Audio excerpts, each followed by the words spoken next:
ہماری قومی air line دنیا کی واحد ایئر لائن ہے جس کے پاس ورکنگ کنڈیشن میں صرف 19 طیارے ہیں اور جنہیں چلانے کے لیے پائلٹس کی تعداد 700 کے قریب ہے۔ ہماری یہ ایئر لائن آزادی سے کچھ دنوں قبل اورینٹ ایئر لائن کے نام سے معرض وجود میں لائی گئی، جسے بعد میں 1955 میں PIA کے نام سے موسوم کیا جانے لگا۔ اپنے قیام سے ہی یہ ایئر لائن تیزی کے ساتھ ترقی کرنے لگی اور ساری دنیا میں ایک اچھی ایئر لائن کے طور پر جانی پہچانی لگی۔ یہ دنیا کی پہلی نان کمیونسٹ ایئر لائن تھی جس نے چائنا کے لیے پروازیں شروع کی، ساتھ ہی ساتھ یہ براستہ قاہرہ، لندن اور روم بھی جانے لگی۔ اپنی بہتر سروس کی وجہ سے بہت جلد ساری دنیا میں مقبول ہونے لگی۔ یہ دنیا کی پہلی ایئر لائن تھی جس نے بوئنگ 707 طیاروں کے ساتھ اپنا سفر شروع کیا۔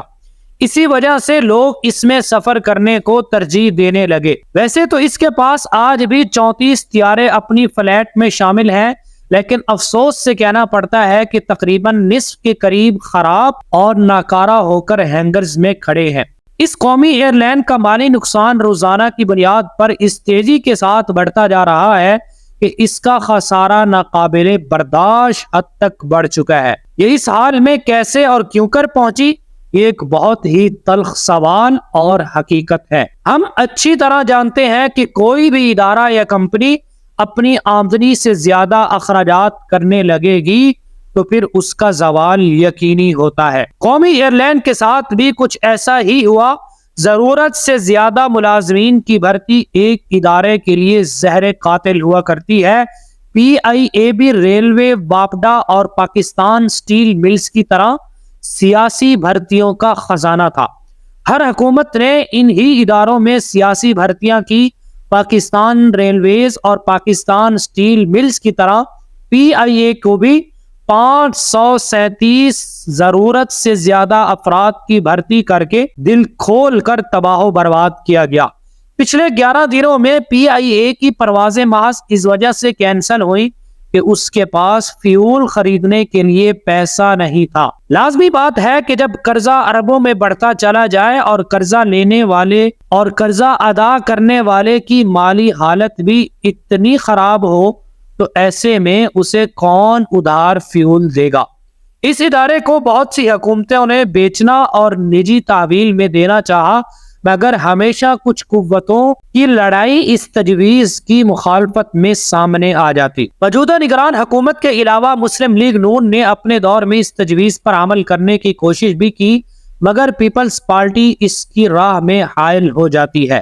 دیکھا جائے تو نجی تحویل میں دینے سے کوئی ادارہ مکمل تباہ نہیں ہو جاتا، بلکہ اس کے جینے اور قائم رہنے کے اسباب پیدا ہو جاتے ہیں۔ ڈر صرف ان ملازمین کو رہتا ہے جو کام چور اور نااہل ہوتے ہیں۔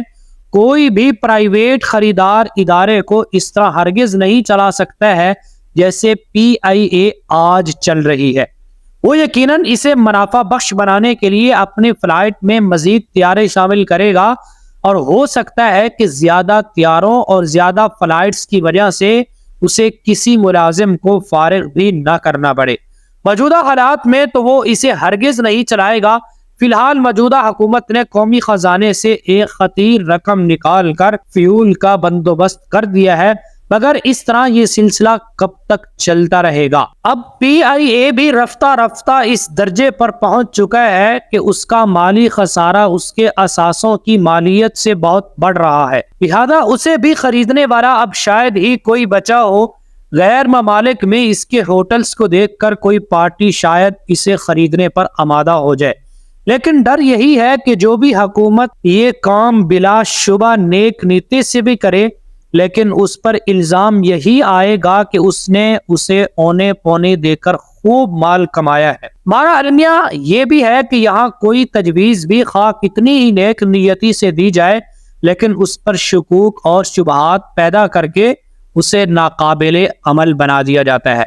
کچھ کام سیاسی لوگ کر جاتے ہیں، کچھ پس پردہ قوتیں اپنا کام کر جاتی ہیں، اور رہی صحیح کسر چند عدالتی فیصلوں نے پوری کر دی ہے۔ ریکارڈنگ کی طرح بہت سے سیاسی اور عدالتی فیصلے ہیں جن کی وجہ سے ہم کئی اہم اور ضروری پروجیکٹس پر آج تک عمل نہیں کر پائے۔